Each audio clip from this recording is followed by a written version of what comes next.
11, and our lectures are sponsored by the Scandinavian Heritage Foundation and the Department of World Languages and Literatures here at Boston State. Tonight we have a special treat for you. Our two presenters, Lori Osmundsen and Grieg Whipple, from Oslo to Trondheim, logging 30 to 35 pounds of gear on their backs for 34 days, while reaping the bounty of the crossing the mountains and plains, following the pilgrims at the path of Saint Olav. Let me tell you a little bit about them. Here is Lori Osmundsen with the blue bandera, athlete who won the Svalbard Marathon in 2009 and will compete in the Grand Colombian half-iron triathlon in September this year. She's also the former Grieg Lodge sports director and a first-generation Norwegian American. And Julie Whipple with the Julie Whipple is right here with the red bandera, and she is a high school writing and journalism teacher and a freelance journalist, as well as a strategic communication consultant. She's also a former 3-term president of Grieg Lodge, in 100 years. Grammar a little bit and not come up with anything modifier because you're going to be marked down. Now that we have gotten this squared away, we are ready for the 400-mile exciting trek across the beautiful Norwegian landscape. Let us welcome Julie and Lori.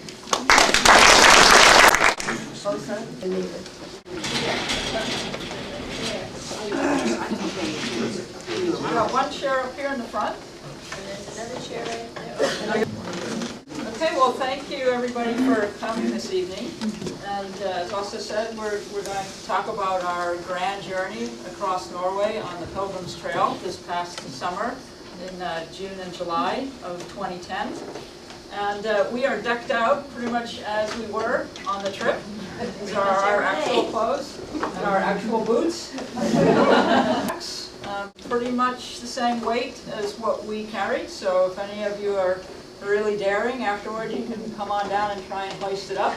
It's actually a little bit less than what we walked with because, of course, it doesn't have all the water and food that we carried. And we'll talk a little bit more about what we carried and questions.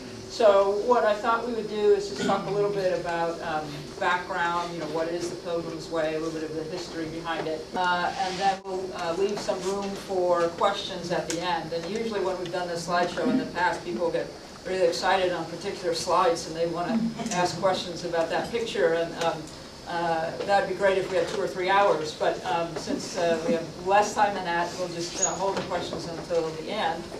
And to start off, to sort of introduce the Norwegian Pilgrim's Way, I wanted to read just a little excerpt from Saint Olav Haraldsson, which of course is the famous medieval trilogy written by Norwegian author Grieg Lodge. And the Pilgrim's Way in Norway, of course, has great historical significance and cultural significance, but also literary significance, because it forms part of the backdrop to Saint Olav Haraldsson and a lot of other works of literature and poetry. So it's mentioned right up in the front, the second page of the first book of Saint Olav Haraldsson. And I'll just read a portion of that reference. Lauflands and Langfrid were particularly pious and God-fearing people who faithfully went to church and were glad to house God's servants and people traveling on church business or pilgrims journeying up the valley to Nidaros. And then there's a footnote in the text to Nidaros. And the footnote says, Nidaros, one of 5 episcopal seats in Norway during the Middle Ages, now the city of Trondheim. The cathedral in Nidaros housed the famous shrine of Saint Olav and was the destination of thousands of pilgrims every year, particularly during the feast of Saint Olav in late July. The main road between Oslo and Nidaros passed through Gudbrandsdal, the valley where most of Sigurd Undset's novel takes place. And that is the path that we followed. And we have a map here, and Julie probably can do her Vanna White routine and hold it up so people can sort of see. And the main route, which is the route we walked, You lost a lot of weight on this trip. So the main route to Nidaros started in Oslo and went up to Gudmundsdal and over the Dovrefjell and then down the other side. Yeah, down. Yeah, sort of down. And to Trondheim, so just about 400 miles. Now, there were other routes to Nidaros, and several came across from Sweden. There was also another sort of western route that went on the other side of Lake Mjøsa, also starting from Oslo. And they connected with several routes on the continent, so from Germany and up through Denmark and the Netherlands. And then across the water at some point, obviously, you can go either through Norway or across from Sweden to Nidaros. A little bit of the history. So how did the Pilgrim's Way come to be? Well, it came to be because of Saint Olav. And before Saint Olav was Saint Olav, he was King Olav. And he was born in 995 and is considered the first sort of national unifier in Norway. And he was also the first Christian ruler. And as a young man, he spent time in England where he converted to the Roman Catholic faith. Then he came back to Norway and sort of consolidated his power, but sort of incurred the ire of a lot of other folks who weren't Christianized. And he had a particular sort of grudge match with King Knut in Denmark. And the two of them butt heads, and the supporters of Knut met up against the supporters of Olaf at the Battle of Stiklestad in the year 1030. And unfortunately, Olaf did not survive that battle. And he was killed. And shortly after he was killed, there were reports of strange things and miracles happening. And in fact, there was a total solar eclipse right after the battle, and that was taken to be a sign that God was not happy that his servant Olaf had been killed. And shortly after that, there were other stories of people being healed. In fact, there was one story that the support of King Knut, who actually dealt the death blow to Olaf, his wounds were healed by water that was at the source of the battle, and a drop of blood or something from the sword of King Olav that fell on his hand and healed his wound. Yeah, who knows? But anyway, there were stories like that. And people started making pilgrimages to the place where King Olav was. And then they moved him from the banks of the river Nid up to where currently the site of Nidaros Cathedral is. And that became a shrine. And people started coming from far and wide, and before long from all over Europe. And Nidaros became one of the 4 great pilgrimage sites in addition to Rome and Jerusalem and Santiago in Spain. So that was how the sort of lore and myth of Saint Olav, and Olav was canonized in 1031, a year after his death. So that was how that arose, and people started making this trip to Trondheim and to Nidaros, where the shrine of Saint Olav was. And it became very popular, as the section I read in Saint Olav Haraldsson mentioned. There were thousands of pilgrims going there every year. And that continued up until 1537, when the Protestant Reformation came along and Norway changed from Catholic to Protestant, and then they didn't want people being pilgrims and going to Catholic shrines anymore. So that sort of died out, and the trail remained dormant for 500 years. So nobody was making a pilgrimage, nobody was walking that trail. And then the Norwegian government in 1997, along with some other cultural groups, decided to resurrect the trail. And people went out and really, sort of cleared the brush and tried to figure out where the original trail was. And they reconstructed it and signposted it, to some extent, along what would have been considered the original route. Now, of course, 500 years later, there were roads and highways and shopping malls and people's houses in the way. And so sometimes the trail skirts around those things, but for the most part, it goes close to what was historically the path, which meant that in the beginning we were walking along the E6 freeway past the airport in Oslo, and that was part of the old Pilgrim's Trail. So with that background, we'll show some slides, and the slides are sort of organized in groups of themes And they sort of track the questions that we most often get asked about the trip. So to start off, you know, people ask where we started from, and so, yes. Maybe why we did this. Maybe. Why? I don't know, why did we do it? We asked ourselves that a lot while we were watching. Okay, yeah, Well, I know there's a reason. We have a drink of water. This started out a couple of years ago when we at Grieg Lodge started planning our centennial celebration. And we were thinking of all kinds of ways to mark the year. And one of the things came up, Lori, and so there were many meetings, and we got started planning, and we actually had quite a few people signed up to begin with.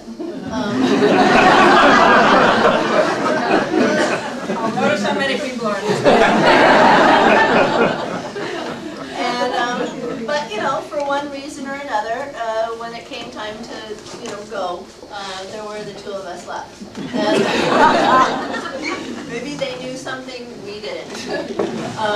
But anyway, that was the reason we did it. We wanted to mark our centennial, and we also did it as a fundraiser for the scholarship fund and the historic library of Grieg Lodge. And so all of the members, or many of the members of Grieg Lodge, pledged a few cents, and really, I mean, it could be 5 cents, 10 cents per mile. And so we walked and earned the money to help fund scholarships for students and the library. So that was kind of how it got started, and just woke up. So that was about 6 a.m. At the airport here in Portland, and off we went. And Lights. yeah, I guess we could have the lights off at this point so we can see the slides better. Well, that's my job, right? Should we close the door, perhaps? I don't know. That's That's okay. Yeah, no, That's very good. I think we've got enough contrast. Order of business as newly minted pilgrims. When we got to Oslo, the starting point was to get this little booklet. This is a pilgrim passport. And it's a very interesting little thing, and we really want to get this because it's a nice little souvenir. And you get stamps along the way, and the idea is that every time you pass through a church, you can get a pilgrim stamp. But that only works if the church is open. A lot of them weren't, but we just decided we would get stamps anywhere, go to anything, and stickers and things in our passport. It's very nice to look at. And then at the end of the trip, when you get to Trondheim, you can show this so that they know you actually went to these places because you have the stamps. So the first order of business was to get that little passport, and after we accomplished that, the next order of business was to get to the starting point. That's the starting point. Now, it doesn't look like much because they're ruins, but this is Maria Kyrka. It's ruins of the old St. Mary's Church. I can't remember off the top of my head when it was built, but it was considered an Olav's church. In other words, a church that was sort of dedicated to the memory of Saint Olav after he was beatified. And of course, it didn't make it to the current day, but the ruins are still there, and it's in a very nice park in Old Town in Oslo. So that was the official start. And these stone markers we would encounter all along the way, every few kilometers or so, or and larger towns they would have these. But this is the official starting point that shows only 643 kilometers left. And so we looked, pretty happy to be going underway. And it was beautiful, beautiful, sunny, warm day, and that weather was to actually stay with us for most of the trip. We were very blessed. Many of you, I'm sure, know the joke that, you talk about summer in Norway, and somebody says, "Oh yeah, wasn't that one Friday in July?"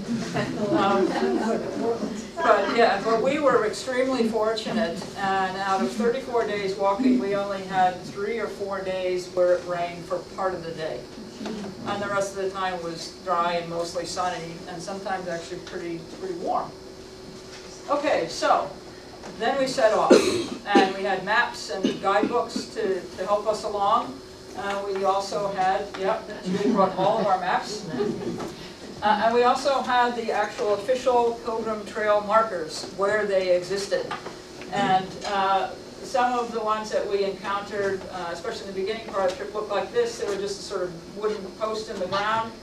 They'd have the official Pilgrim symbol. This is that sort of Celtic-looking cross intertwined with a sort of clover-like design. And in the beginning, out of Oslo, they would have these little phrases on the posts. So I guess they were meant to give you encouragement. You know, I started reading them for a while until I got really kind of annoyed with them. But and Julie always wanted me to translate them. And after about the 10th one, I said, no, I'm not doing it anymore. But anyway, so this one was early on in the Norwegian. It's Rochelle. And that's a Henrik Ibsen line, and it means, you know, the paths are all different. You know, one goes in the valley and one goes in the hillsides. Oh, okay, that's really, you know, nice. And here's another one, and this was typical of the ones that we'd see later on. And this one says, "Ein vei to verdens ende." Each way goes to the end of the world. Well, that's a little bit longer than we signed up for. And then this is one of the ones where I kind of just called it quits. "A finnes sin sti det samme som a finnes sin kall I livet." To find one's path is the same as finding one's calling in life. Yeah, and at that point, you know, we were not interested in our calling in life. We just wanted to get to the, you know, next place where we could have a break. This is one of my favorite ones because it's very subtle and low key, and on the side it's just etched in "Vi ett folk på vandring." We are one folk who wander. Other markings, we saw these kind of, you know, symbols all the way, and in the beginning they were yellow arrows. This one is a freeway piling, where we're still walking out of Oslo. Yellow line pointing towards Nidaros. On backs of signs along the road. Yellow arrow pointing that way. In the forest, a yellow arrow on a tree. Go that way.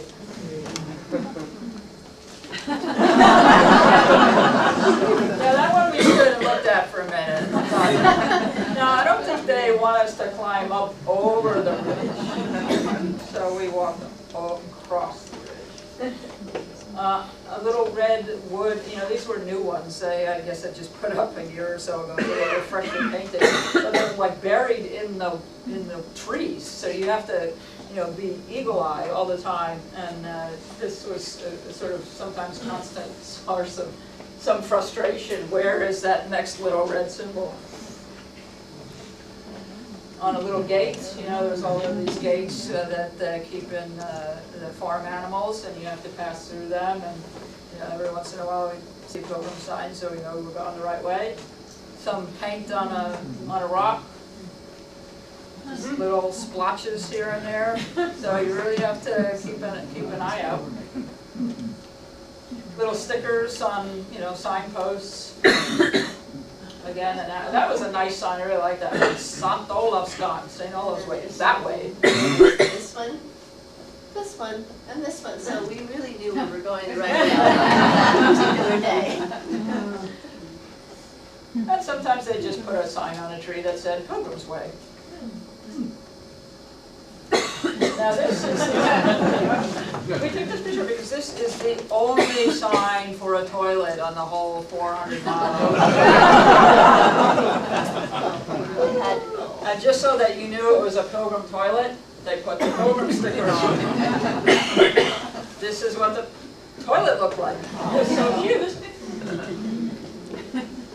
And here's our stone markers. So these became a big psychological boost for us because every time we got to the next one, it would, you know, tell us how many kilometers we had left. But we could compare that to the 643 we started with and say, oh, okay, only that much more left. So 560. Look at the big smile on Julie's face.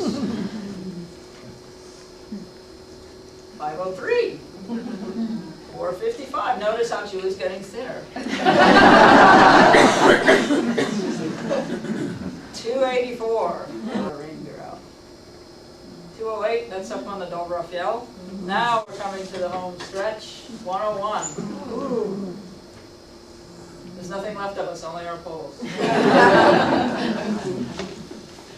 61. think that was the last marker we had. So that was really fun to come across those every so often. Okay, another question people often ask us was, what was the trail actually like? What was the terrain that you walked on every day? And it varied. And every day we'd have different surfaces and different inclines and types of roads and paths and whatnot that we'd walk on. So here's just some typical shots of what we walked on. Sometimes they were just dirt roads, and can't get better scenery than that. Through farmlands, a lot of walking through farm areas. Sometimes some roads that were open to vehicles, and you can see some train tracks in the background there. Some of the most challenging sections were when we came to a field, and there was maybe just an arrow on this side of the field pointing somewhere, but then where do you end up on the other side of the field? And how do you pick up the trail on the other side of the field? How do you know where you're going? Well, that was just an educated guess. And sometimes we had to do a little backtracking, but eventually we found our way. But it was really fun to cross those fields, especially when they were uphill. And lots of nice little handmade bridges across streams and rivers. And sometimes the pilgrim path went through unexpected places, like a golf course. And at first we were a little incredulous. We checked the signs are pointing that way, we checked the guidebook, we checked the maps, and it's like, yeah, it goes through this golf course. So, okay, we're going through the golf course, and Julie spotted something that looked like a clubhouse. The golf course has got to have a clubhouse. That's the 19th hole. Yeah, right. And if there's a clubhouse, then there's got to be food. And something to drink. And something to drink. So we had a little libation there before we... They didn't kick us out. We were afraid that there was going to be a private club, and they would sort of look at us with our backpacks and go, "Who are you?" and go away. But they Well, were they very did look nice. at us like that. They but did look at They us, took but- our money anyway. They let us stay. The rest of the golfers were kind of looking at us too. So, and then this is, I think, up on the Dolrefjell, lots of little dirt trails, and sometimes they would intersect with other tourist or hiking trails that were used by hikers, not just pilgrims. And there's again a little stick with a red mark on it, so we're going the right way. Of course, up on the Dolrefjell, there's no trees, so you can really see where you're supposed to be going.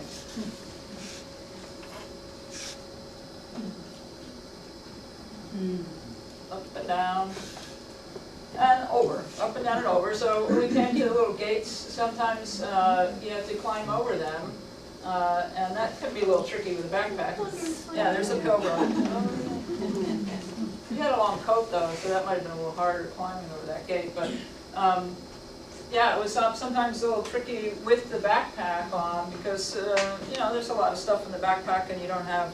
Your center of gravity is different when you're carrying that much weight, and so you have to be conscious of your balance. And so climbing up and over things, that's a little bit of exercise. Yeah, up and over rock piles, and along rock ledges. And then another question we get asked a lot is, okay, so where did you stay along the trail? And we carried full camping gear. And so we pitched our tents many times and camped out wherever we could find space. And in this particular day, the space we found was behind a hotel, which we originally had thought we might stay at. This was actually our very first day out. And so we had walked, oh God, how long did we walk that first day? Far, 22 kilometers, 25. Yeah. And it was really hot. Super hot. And we were already getting some blisters because it was so hot and we had the wrong socks. And so we kind of thought, well, there's this hotel that's sort of at the end of the leg we were going to do that day, and they do offer Pilgrims discounts, this particular hotel. That's what the guidebook said. But when we got there, there was a wedding party, and there was no room at the inn. So we kind of just discreetly went behind the hotel so we could pitch the tent there and still have the buffet breakfast the next day. And access to the bathrooms. But other times we just were out in the woods or behind a cemetery. This was the cemetery, I think. Sometimes we like to stay behind cemeteries because we always knew there was water there and it was quiet. Or so we hoped. You know, just in field sites where there would be other campers, not too many tenters, but at least places where other people would come to camp. Beside a lake. And along with camping, of course, went camp chores, and we had a little camp stove. That's this little thing down here. And we carried a lot of food with us. Well, we usually carried, I guess, what, maybe 3-4 days worth of food at a time. And had to have coffee, of course. You can't do anything without coffee. So we had that and fuel for the stove. And it was always a little bit of a job to get that going in the morning, and sometimes it took a little hocus pocus.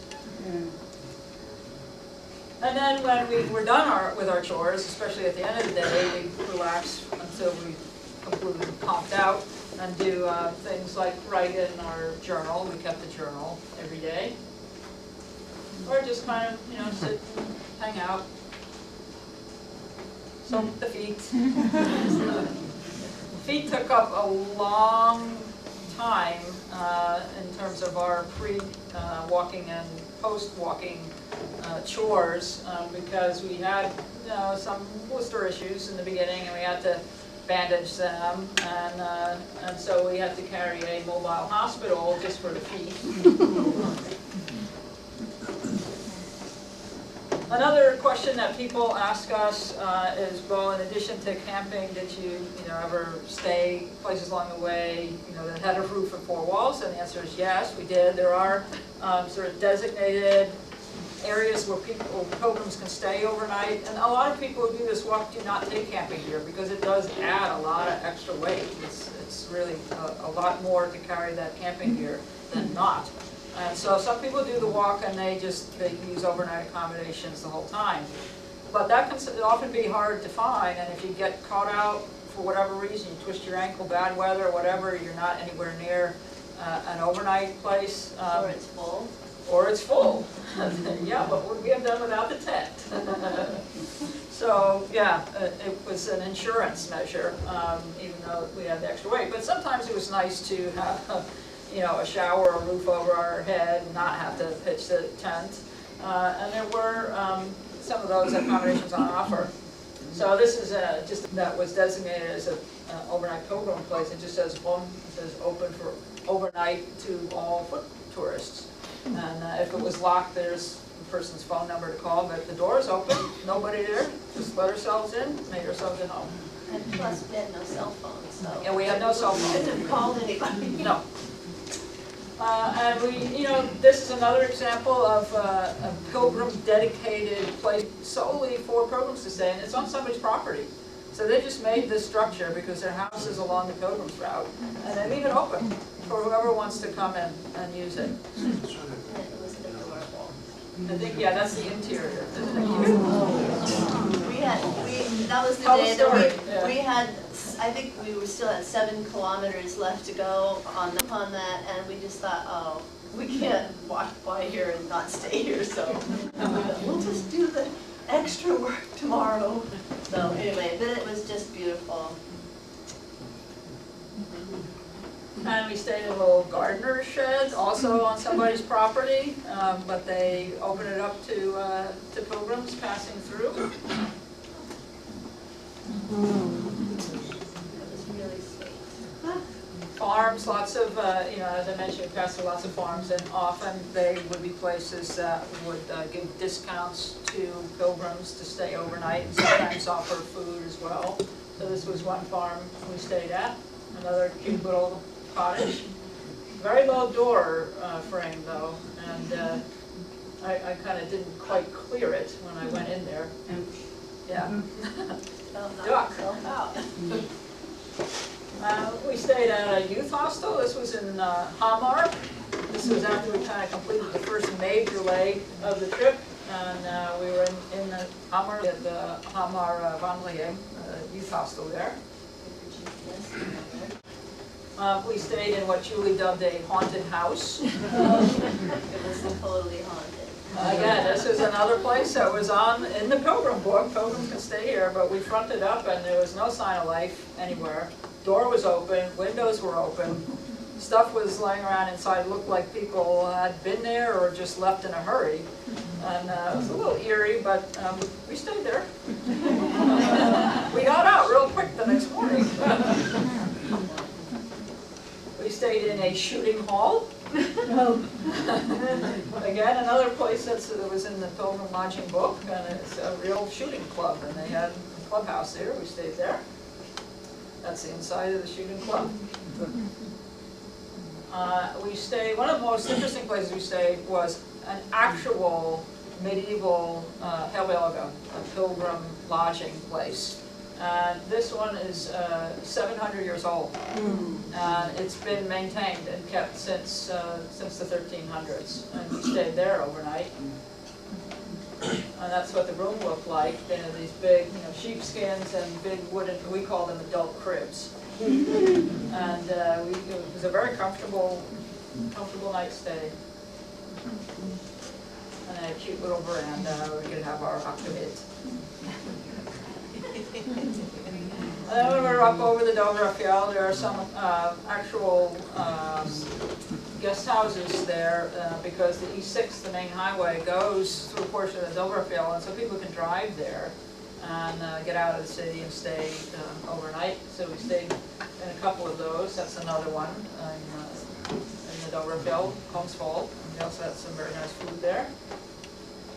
So that was one of the places we actually got to sleep in a real bed. That was about as luxurious as it got during that. We splurged when we stayed at this place. That's another cute little place run by folks who just live along the Pilgrim's Way and have a little cottage that they let pilgrims use. And again, you can see how the weather was just glorious most of the time. The inside of that place, very cozy. It's another little pilgrim cottage on a farm owned by a young woman who runs most of the farm herself. She's about 30 years old, one generation of new young Norwegian farmers. And her place was cute because there was a ladder, an old notched log that you had to actually climb up to get into the cottage. That's the inside of it. There's our adult cribs again. Okay, and since this was a pilgrimage, obviously we passed a lot of churches because the Pilgrim Trail was designed to afford pilgrims the opportunity to visit churches along the way and gain sustenance at those places. They would always be taken in and given shelter and food. So here is one of the early churches we passed, Skidsmokirka, and it was built originally in 1180 and then renovated a few centuries later. That's what it looks like on the outside. We really like churches because they afforded nice places to rest and have lunch and get water. This is the Domkirke in Hamar. Again, another very old church, but it's had fallen down, so they've encased it in glass, and now it's a pretty popular tourist site. So to preserve it.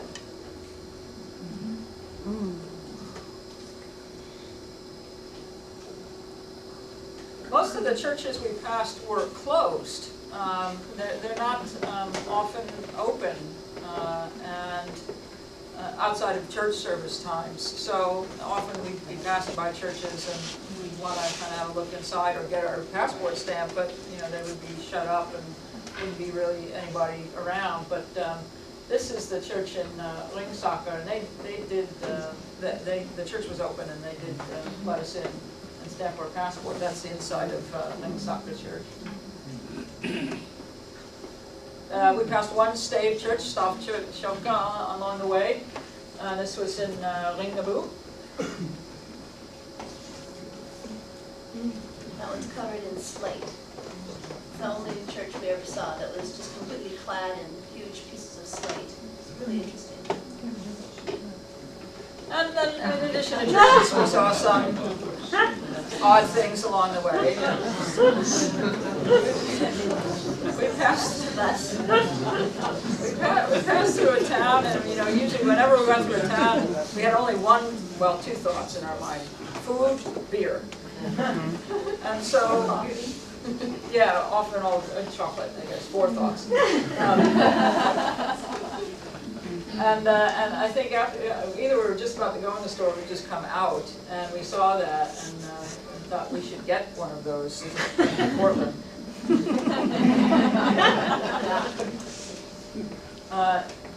This is we couldn't figure it out for the life of us, but this is in Hamar, right outside the police station, and this, I guess, was a whole police vehicle, maybe. And I don't know what the name means, but it's got a huge white stuffed bear in it. And it's just sort of sitting there outside the police station. It's their mascot, I guess. Petra. And then among the other oddities were some different kinds of food items which we'd never seen or heard of before, and this was one of them. This was when we were in Otta, just before we were going to climb up Dovrefjell, and we saw a long line of people outside this little food snack place, and they were all carrying this stuff, and we didn't quite know what it was, and so we went up and just ordered them because we were hungry, and come to find out, so it's lefse on the bottom, and then there's a hot dog bun. And then there's a hot dog inside the hot dog bun. And then there's bacon and onion on the hot dog. And then there's mashed potatoes on top of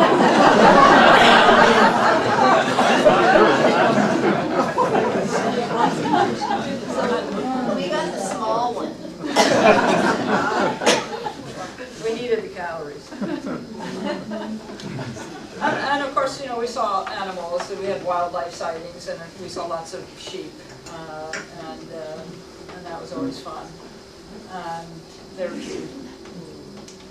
some snakes, but just harmless little guys. Cows. And our least favorite form of wildlife were the mosquitoes. And fortunately we had head nets, and we used them quite a bit. I mean, even while trying to eat lunch, we had nets on. But it was funny because it'd sometimes be unpredictable when they would be there, and all of a sudden we'd sort of literally turn a corner and they would be swarming all around us. So that was a little bit of a challenge. And we did some other things, sort of like little sightseeing things along the way to break up the routine. And this was, we had actually the opportunity to climb up the church bell tower and ring soccer. So they the caretaker of the church just opened the door and said, "There you go. I'm not taking you up there." And there was a rope along these very narrow, steep stairs, and you could only go one at a time. We decided to take the backpacks off. But the view at the top was worth it. And we got to see the Olympic ski park in Lillehammer from the 1994 Olympics. A World War II memorial, that was near Dovre. This is a healing spring. It was dedicated or attributed to Saint Olav. One of the many things that he was thought to have blessed was these natural springs along the way. And so there were a few of these where you could get some really nice, cool, clean water and get healed, I guess. Wood carver shop. And then we had little, activities and diversions that we liked to do. And one of Julie's favorite activities was reading maps. See where we are.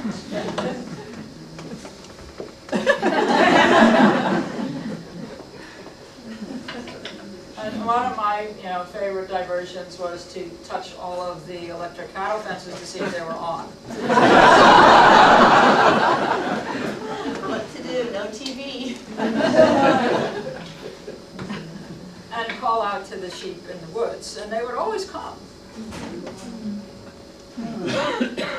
Another question people asked us is whether we met other pilgrims. And the answer to that is no. I take that back. We met one Irish guy. He might have been a monk, but he was traveling alone, and we met him about 2 weeks into the trip, and we never saw him again. And after that, we didn't see any. So for the first 2 weeks, we met no pilgrims, and we met one pilgrim. And then another week went by, and we met a group of German pilgrims. And this is the group of German pilgrims, and they had a film crew that was tagging along with them, making a documentary.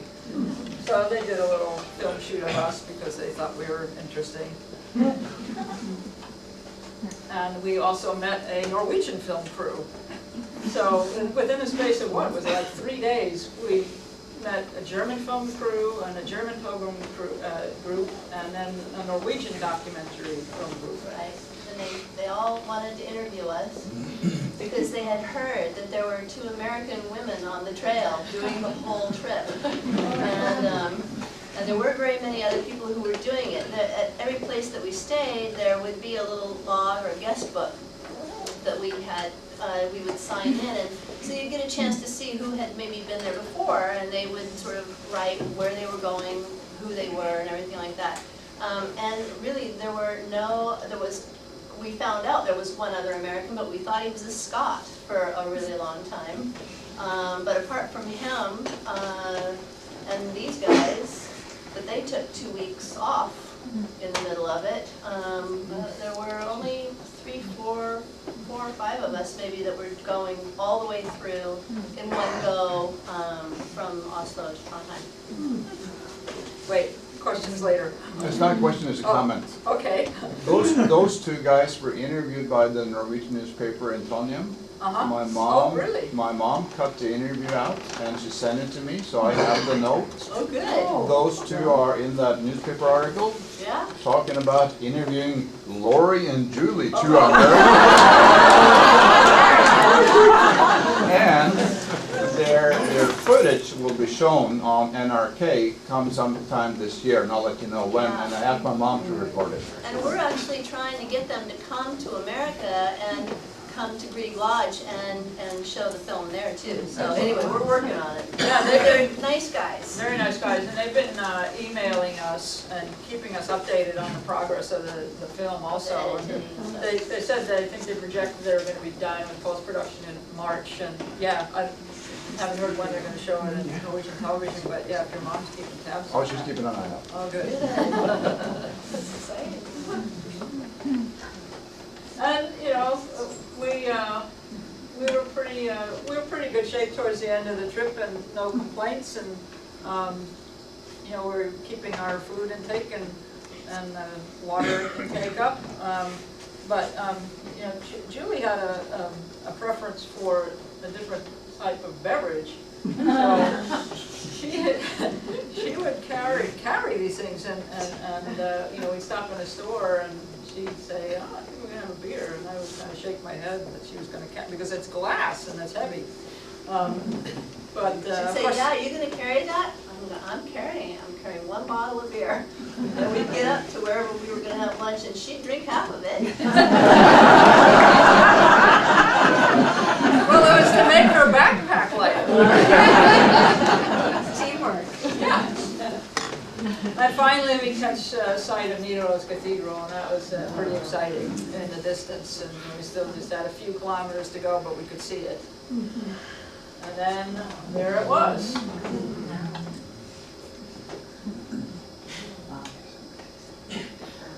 And we went to, there's a Pilgrim's office at the cathedral, pretty new. It's only been open about a year or so.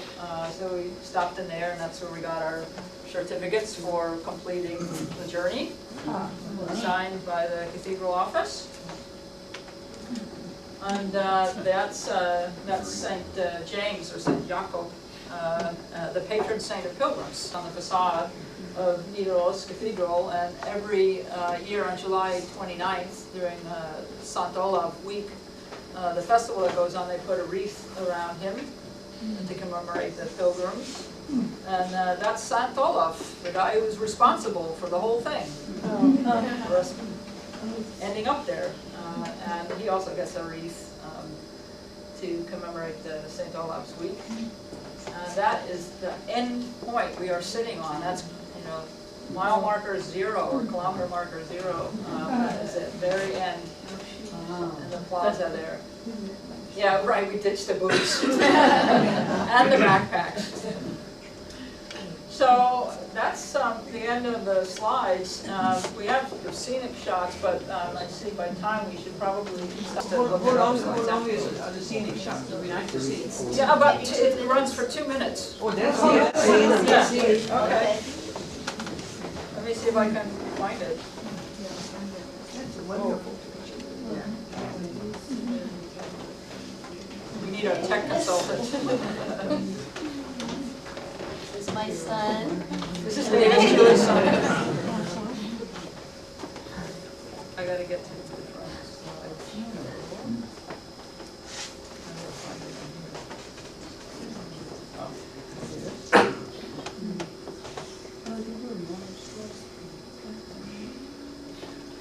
That's it. Through the viewers. Oh, you have some music you're gonna play too. That's right, that's right.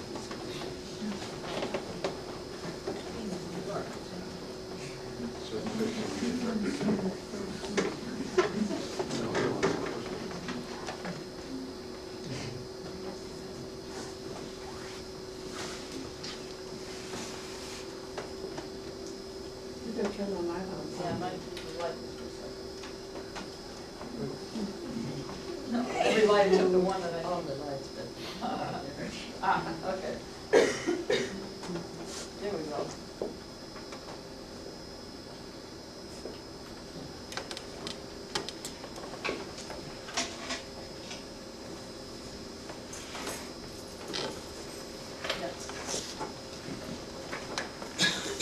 You just have it set up so it's the playlist for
What part of July?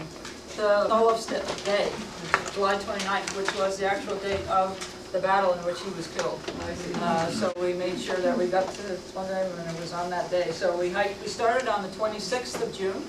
So the trip was from 26 June to 29 July. Yeah, and I was also in Europe. It was so hot all over Europe. I Yes. remember it. It was very warm, and we were surprised. Yeah, as usual. And every week we had one rest day. So, I mean, we would walk every day for about, what, 7 days or 5? Yeah, one day a week, we just no walking. So that was sort of built in to take the load off our feet and recover, and also we'd stage it so we were in town so we could get the next week's food supply, and things like that. Yeah, we did have a blog going, so we would try to update the blog and catch up with our family members who were always wondering where we were because we didn't call home. I think I called home once the entire time that I was out, so it was all email. And so it was always an anxious time to get to a town where I could touch in. Yes. So then you turned around and walked back? We went straight to the airport. Although we thought about it, and we met one guy, you know, Oh yeah, that guy. we met a few characters along the way, most of them not pilgrims, but one other pilgrim we did meet towards the very end of the trip was a young Norwegian guy, and he was walking the other way, and he had a dog, and he seemed to be going along a good clip, and he was really happy, and he stopped. He asked us where we were going, and we said we're going to Trondheim. Oh, you're going to Nidaros? Oh, yeah, okay. But where are you going? You look like you're, you know, pilgrim. And I he figured he said, was going to Oslo. yeah, we thought maybe he was doing the in reverse. And well, we asked him where he was from. And he was from the Lofoten Islands. He had started walking the Lofoten Islands. And then we asked, well, where, so are you going to Oslo? He goes, no, I'm going to, where did he say he was going? Santiago. Yeah, he said he's going, I'm going to Santiago. Oh. And we were just like, we're not worthy. And you know, we said, Santiago? You mean in Spain? And he goes, well, I thought I would try. Typical Norwegian. In the back there, yeah. How much weight did you lose? Yeah, we measured, because when we got to Trondheim, we stayed with Björn here in the audience with his mother's place, and she had a scale, so we were really curious. And we counted up, between the two of us, we lost 22 kilos. Really? Yeah. Wow. Now you can start gaining. Right. Yeah.